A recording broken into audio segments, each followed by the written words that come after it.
Next, we have an organized presentation from Patricia McPherson. Thank you. Patricia McPherson Grassroots Coalition. First of all, I'd like to echo what John stated, that this is not attached to the DEIR in any way, shape, or form. This has been something that's been ongoing, as they say, since 1996, and that we alerted the Commission to it in 2013. Staff did not tell you that on page 9 of the letter from enforcement that they requested a cease and desist from Playa Capital and from Fish and Game. They did not respond. The Coastal Commission enforcement sent yet another letter asking for them to respond. They did not respond. We didn't sue until 2016. Where is Fish and Game in all of this? Nowhere. They are non-responsive. The only reason they are before you today is because of our lawsuit, and the only thing that we could do was get them to come forward with a coastal development permit application. That leaves it up to you to be able to now go back to what enforcement had said originally and give us a cease and desist order. As Ms. Hagee has said, on the Isaacson Ranch area, that is the best, the most cost-effective way to deal with a violation. This is an active violation that Fish and Game has known about this since they took the site in 2004. At that time, none of the reports that they put out, which were numerous and claimed through their private business, the Bay Foundation, that they had the best reports ever, they didn't include any of this drainage of the wetland to the public. Why wouldn't they do that? Their land manager, it has come to our attention through emails between himself and Mr. Huffman, discussing the fact that the land manager, Brody, is a board member of the private business of Playa Vista. I consider that to be misconduct, and we are going to take this up with Fish and Game and with the Fish and Game Commission.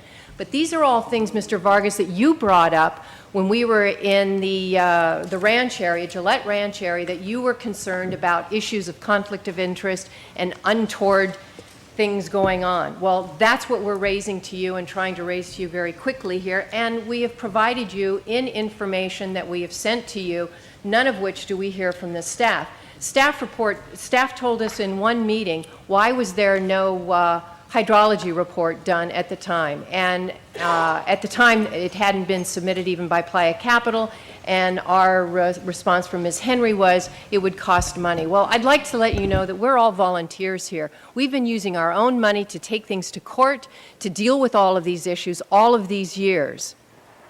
The state's money, on the other hand, the $140 million to acquire this land and the $25 million to restore it, has been squandered. It's still not restored, and it should have been. And now we've embarked on yet another private interest with Playa Vista, which is why we're bringing up the CDP 5-91463. It was never completed for its flood control options. The need for them is to dig this out so that all of the waters can flood away from the site so that they can try and keep their gas mitigation systems from flooding with water and failing. They already are. How do we know that? Because we had a 2007 audit done by Laura Chick in the city of Los Angeles that said they can't even prove that their gas mitigation systems are working. We have a problem. Nothing has changed since that audit was done. If you look at the thing that I gave you, it shows the area where the drainage was. It shows how it ponds up and drains away the very next day. And again, Fish and Game has known about this all this time. I bring to your attention what John brought up, a Clean Water Act violation. They bring before you people, they bring before you Mr. Crehan with all of their science. Well, we have an email that staff has from Mr. Crehan acknowledging the fact that there is backwash from the channel, the Bayona Channel, up through those drains and into the wetlands. So they've had a Clean Water Act violation going on and a Coastal Act violation, the same one John mentioned, since 1996. I don't see any of them coming to us to say, gee, you know what, we found this, you're right, let's do something about this. And now that we have this, think of this as in terms of a crime scene. You have a Clean Water Act violation, they want to come in and do some slick little capping without ever doing a hydrology report to determine what harm has been done. And God. The DEIR that they're trying to get you to pay attention to, there is not even a hydrology report in that. And that is the political might of Playa Capital LLC on the Department of Fish and Wildlife here. We don't even have a hydrology report on a wetland. That's what we want done. We want this predicated on a cease and desist. There are fines that could be paid for since 1996. We have the Clean Water Act violation that if you tamper with this site without dealing with the agencies that are involved in this, which are the Water Board and also the Coastal Commission under the Coastal Act, for this Clean Water Act violations for your CZMA complicity with the federal standards, you are actively tampering with a crime scene. And I don't know the legal ramifications of that, but certainly when it's a murder going on, you don't tamper with the crime scene until you investigate the situation and deal with that situation. These are the same people, and I was bringing up the land manager and why his emails with Huffman, the president of Playa Capital, now Brookfield as well, discussing Brody's involvement as a board member of their own private business that is managing, which we believe is gifting of public funds going on here, of their flood control system, which when we paid $140 million, don't forget, it included the freshwater marsh. It was only someone from Playa Capital, another consultant that wrote a letter on behalf of Playa Capital saying, keep this system out of the Ballona Ecological Reserve because it's our flood control system. Well, why did we buy it?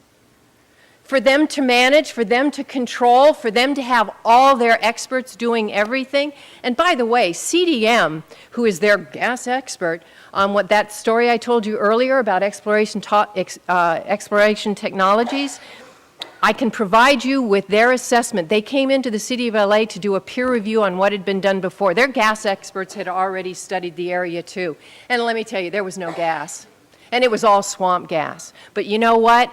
Instead, we brought in Exploration Technologies, who wrote a letter saying their work was junk. And we now know that the Playa Vista area, Ballona, is one of the largest oil field gas seeps in the country. And those videos I showed you yesterday about the enhanced gas in the freshwater marsh, you're telling me we can't find, I've heard it before, and it's not true. It is not true. I have 4 more minutes. All right.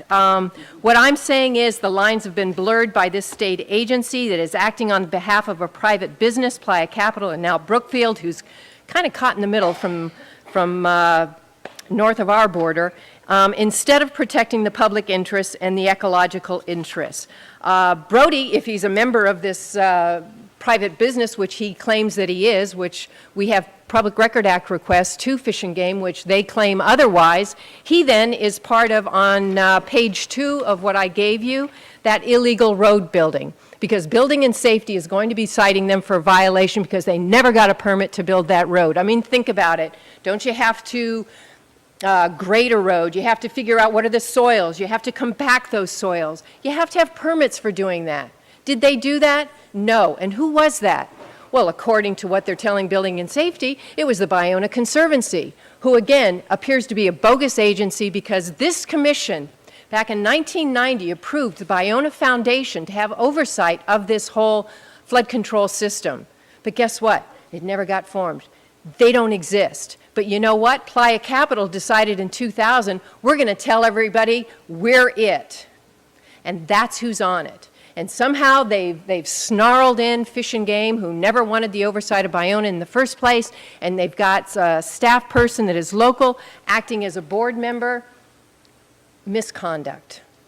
Misconduct. Why are we allowing a private developer to run this ship? Why? Because it's Morgan Stanley, Dean Witter, Goldman Sachs, and they're too big to fail? I would say yes. I would say hell yes. And this needs to change. And I really urge you to please review everything that we have given you, and we do not want this to be approved today. We want to see a hydrology study done on this area. The DEIR may not get approved for another 10 years. So when they tell you, oh, they'll fix it in 5 years, why would we wait to fix it in 5 years? And this temporary cap, if you think those gases, I can show you videotape of ETI out there on the land where you put a tarp over it. Hell, I've done it. I've done it on the marsh.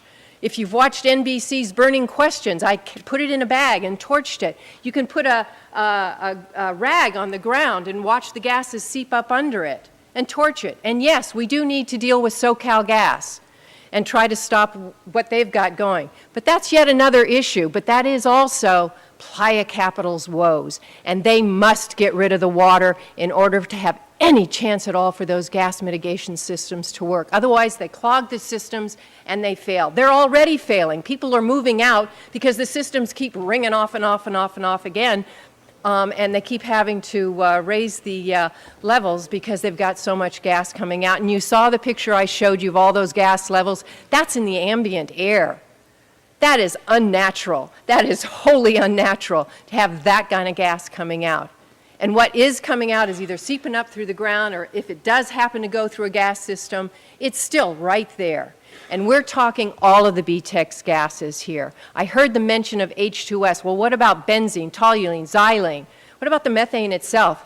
And you have CDM's own reports that I've given staff that show that we have such high levels of gas out there and in the marsh. So it is not inconceivable to think that it stays in the solution in the water and may move through these pipes and collect as a secondary collector zone in those capped areas.